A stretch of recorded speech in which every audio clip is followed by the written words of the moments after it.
फिर क्यों घबरा जाए हम इससे कि जी 50 नहीं आएंगे। तो जैसे ही आप पास पेपर देखेंगे आपको नजर आएगा कि नहीं यार, अगर मैं 2 अटेम्प्ट पहले बैठा होता ना तो मैंने तो पास हो जाना था, ये पेपर तो आसान आया था। नहीं, वो आसान नहीं आया था, ऐसा ही आना है हर दफा, ऐसा ही आना है हर दफा। अगर आप उस वक्त स्ट्रेस में ना हो, डिप्रेशन में ना हो, डरे हुए ना हो, तो पेपर आसान ही लगेगा। बस एग्जाम हॉल में जाएंगे तो ये 2 चीजें एक्स्ट्रा ऐड हो जानी है उस दिन। एग्जाम स्ट्रेस, फोकस, डर, ये सब आएगा, टाइम प्रेशर, ये सब आएगा ना। इसको मैनेज करने की ही तो स्ट्रेटजी बना रहे हैं कि यार ये ना आए, क्योंकि जब ये डर से निकल के हम करते हैं तो फिर ठीक परफॉर्म कर रहे होते हैं। अवॉइड कंपैरिजन, सबसे अहम बात। हाँ, कभी कंपैरिजन कर लिया था इसलिए कि यार जरा मोटिवेशन लेनी थी कि यार आपके कितने चैप्टर तैयार हैं। हमने कहा मैंने 7 चैप्टर तैयार करने में, कहा मैंने तो भी 5 किए, कोई बात नहीं, इन दिनों तक करते रहे, कोई बात नहीं है। जैसे एग्जाम से 45 डेज के करीब पहुंचे हैं, कंपैरिजन करना 100% बंद कर, 100% बंद कर। आपको पता, जब कोई दोस्त आपसे पूछे कितने चैप्टर तैयार है तो आप सही बताते हो, तो जब आप उससे पूछ रहे हो तो वो सही बता रहा है, तो फिर पूछ क्यों रहे? किससे कंपैरिजन करना है? किससे कंपैरिजन तो है ही नहीं। क्या आपने इससे ज्यादा नंबर लेने हैं? नंबर तो आते ही नहीं है, तो किस लिए कंपैरिजन करना है भाई? ये बड़ी अहम बात है कि आप जैसे ही लास्ट 45 डेज में पहुंचे, और अब उस लास्ट 45 डेज को मैं इस तारीख के तौर पे इस्तेमाल कर रहा हूं कि 16 जुलाई जिस दिन आया उस दिन से आप इस वाले फेज में एंटर हो रहे हो जिसके लिए मैं ये सेमिनार कर रहा हूं यहाँ पर। किसी से कंपैरिजन नहीं करना। उसके मार्क्स कितने आए थे, उसने कितना पढ़ लिया, मेरे कितने चैप्टर रहते हैं, उसके कितने चैप्टर रहते हैं, मुझे से ये सवाल नहीं हुआ, उससे ये हो गया, कुछ नहीं कंपैरिजन करना। ईमानदारी के साथ अभी हम आगे चल के एक शेड्यूल बनाने लगे हैं, इस शेड्यूल को बनाकर इस पर काम करने की कोशिश करना।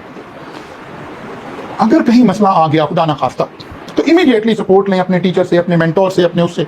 एंड पर्टिकुलरली अगर खुदा ना खास्ता आप कहीं लग रहा है ना कि यार ये सब कुछ मैंने सुना था, सही था, लेकिन मुझे तो समझ ही नहीं आ रही मेरे साथ हो क्या रहा है, ये पहली सिम्टम है उस बात की जिसके लिए हम ये इस वक्त बात कर रहे हैं कि आप डिप्रेशन में जाना शुरू हो गए हैं, आपको एग्जाम फोबिया होना शुरू हो गया है। इमीडिएटली अपने टीचर के पास आइए, इमीडिएटली अपने किसी मेंटोर के पास जाइए ताकि वो आपको रिलैक्स करे। एक मरतबा सबसे ज्यादा जरूरी बात है, इमीडिएटली अपने रब के पास जाइए, 2 नफल पढ़ लें, कोई कुरान पाक पढ़ लें, कोई दुआ कर लें, कोई अपनी वालदा से दुआ करवाएं। स्टे पॉजिटिव रहने के ये अल्लाह ने हमें सारे जरिए बता रखे हैं। हमें सारी सुन्नत से, सारी सीरत से यही पता चलता है कि जरा सी परेशानी आई तो मोमिन को यह सिखाया गया है वुजू करके नफल पढ़े, अल्लाह के सामने, अल्लाह से मांगे। और एक हदीस है, उसका मफहूम है कि अगर मोमिन के जूते का तस्मा भी टूट जाए तो उसने अल्लाह से मांगना है। तो क्या हमने अपनी पढ़ाई के लिए अल्लाह से नहीं मांगना? स्टे पॉजिटिव रहने की बातें हैं ये सारी। आप जिसके साथ कोई रिलीजियस आदमी है, कोई आपके जानने वाले हैं, उसे कहिए कि मेरे एग्जाम में मुझे, अच्छा यार अल्लाह तो अभी पास कर देगा ना, कोई बात नहीं, आप कौन सा नंबर लेने? क्योंकि जब एग्जाम फोबिया आपके ऊपर सवार हुआ, जब खुदा ना खास्ता हम साइकोलॉजिकल डिसऑर्डर का शिकार होना शुरू हुए, हर अटेम्प्ट में 1 से 2 बच्चे आपको अगर सोशल मीडिया पीछे खोलेंगे तो एग्जाम से 2 दिन पहले या एग्जाम देने के फौरन बाद खुदकुशी करते नजर आते हैं।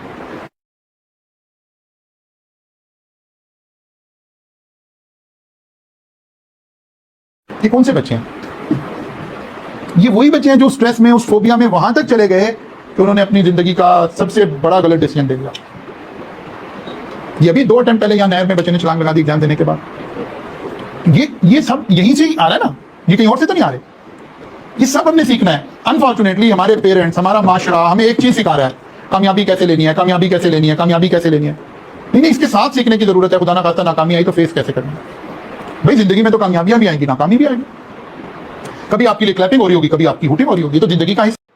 अगर आप चेंज होना चाहते हैं तो फिर 1 सेशन आपको काफी है, और अगर आप चेंज नहीं होना चाहते तो फिर 50 सेशन भी आपका कुछ नहीं बिगाड़ेंगे। तो इसलिए आज जाकर आपने अपने अंदर ये जो हम यहाँ सीख रहे हैं इसको अप्लाई करना शुरू करना है। और मैं कह रहा हूँ, दावे तो नहीं कर सकते, लेकिन मैं कह रहा हूँ मुझे अल्लाह से बड़ी उम्मीद है कि अगर आप इसको फॉलो कर लेंगे तो आप में से कोई एक बच्चा ऐसा नहीं होगा जो इस अटेम्प्ट में फेल हो जाए। इंशाल्लाह ताला ये सब पास हो जाएंगे। ये नहीं होगा कि आप बहुत पढ़कर पास हो जाएंगे, इतना ही पढ़ के, जितना पढ़कर आप यहाँ बैठे ना, इतना ही पढ़ के पास हो जाएंगे अगर आप इन चीजों पर अमल करेंगे। 3 बातें हमें समझ आ गई हैं। नंबर 1, शेड्यूल बनाना है। मुझे पता हो मेरा आज का क्या टारगेट है, मुझे पता ही नहीं है, मैं कटी हुई पतंग की तरह जिंदगी गुजार रहा हूँ, जिधर की हवा चलेगी उधर चला जाऊंगा। एक अशरफुल मखलूकात की, अल्लाह ताला कह रहा है ये मेरी सबसे बेहतरीन क्रिएशन है। अशरफुल मखलूकात की इससे ज्यादा तजलील नहीं हो सकती कि मुझे यही ना पता हो कि आज के दिन मैंने क्या करना है। इससे ज्यादा अशरफुल मखलूकात होने की मेरी तजलील नहीं हो सकती कि मेरे पास मेरे डे का एजेंडा ही नहीं है कि मैंने आज क्या करना है। आपके पेरेंट्स इतना पैसा खर्च कर रहे हैं और आपके पास कोई शेड्यूल ही नहीं है। आपको ये पता ही नहीं आज 7 बजे आप क्या कर रहे होंगे। जरा एक लिटमस टेस्ट लगाएं, अपने आप से पूछें जरा अंदर अंदर ही कि आज 7 बजे आप क्या कर रहे होंगे, रात 8 बजे आप क्या कर रहे होंगे, रात 10 बजे आप क्या कर रहे होंगे। तो जवाब आएगा फेसबुक देख रहे होंगे, फेसबुक देख रहे होंगे, फेसबुक।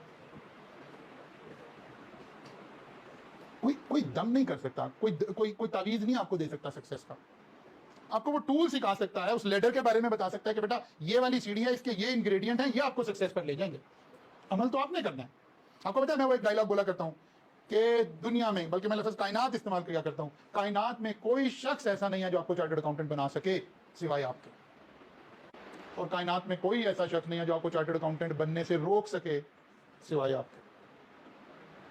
ये आप हैं जिसने या उधर जाना है या उधर जाना है। अब आप कहते सर ये पता कैसे चले कि मैं इधर का मुसाफिर हूं कि इधर का मुसाफिर हूं? तो वही सिम्टम आपको बता रहा हूं। पूछिए अपने आप से कि आपका कोई शेड्यूल है। अगर है तो फिर आप मंजिल की तरफ के मुसाफिर हैं। अगर आपको पता है कि मैं शाम 5 बजे क्या, अच्छा जरूरी नहीं हर दफा आंसर ही आ रहा हूं मैं पढ़ रहा हूँ, मैं नहीं, मुझे पता होना चाहिए मैं आज 6 बजे खेल रहा हूँ, मैं जिम में जाऊंगा, एक्सरसाइज करूंगा, मैं मूवी, ये सब कुछ ठीक है, मुझे मेरा शेड्यूल तो पता हो। मैं ये नहीं कह रहा कि हर घंटे का आंसर आ रहा पढ़ रहा हूँ, फिर तो सबसे पहले पागल खाने पहुंचे। नहीं, पढ़ना तो वही 4-5 घंटे है, लेकिन मेरे पास मेरा मैनुअल है। एक 10,000 रुपए का मोबाइल खरीदते हैं, उसके साथ मैनुअल आता है इसमें कैसे चलना है।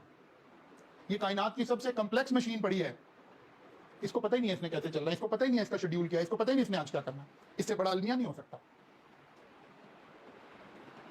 इसलिए अपने ज़मीर को झंझोड़ें, ये सोचें, ये एनालिसिस करें आप कितने खुद से मुखलिस हैं, कितने अपने माँ बाप से मुखलिस हैं। बाकी छोड़ दें सारी कायनात के रिश्ते। अगर मैं अपने आप से, क्योंकि हर कामयाबी का सबसे पहला बेनिफिशियरी जाहिद कवि ने खुद होना है, फिर मेरे से जुड़े हुए लोगों को भी उसमें से कुछ फायदा मिलेगा, फिर अल्लाह ने मुझे अगर अच्छा ज़र्फ दिया होगा तो मेरा ये जुड़े हुए लोगों का सर्कल बड़ा हो जाएगा और बहुत सारे लोगों को फायदा पहुंचना चाहिए। लेकिन फर्ज कर लें मैं एक बहुत अच्छा इंसान नहीं हूं, तब भी हर कामयाबी और हर नाकामी सबसे पहले मेरे ऊपर से गुजरनी है। अगर एक आदमी, आपको एक बच्चा पढ़ता ही नहीं नजर आ रहा, कमिटेड ही नजर नहीं आ रहा, आप कहते हैं मेरा बड़ा मुखलिस दोस्त है, ये तो अपने से मुखलिस नहीं है, आपसे कैसे मुखलिस हो गया? ये तो अपनी जात से मुखलिस नहीं है, अपने माँ बाप से मुखलिस नहीं है। वो पता नहीं कैसे इसके पैसे पूरे कर रहे हैं, कैसे फीस दे रहे हैं, कैसे हॉस्टल की फीस दे रहे हैं, कैसे ये निज़ाम चल रहा है, ये आराम से यहाँ चिल कर रहा है बैठा हुआ। जो शख्स अपने सगे माँ बाप से मुखलिस नहीं है, जो अपनी जात से मुखलिस नहीं है, वो आपका दोस्त है, आपके साथ मुखलिस होने लगा। How it is possible? ये तो मुमकिन नहीं है, ऐसा तो हो नहीं सकता।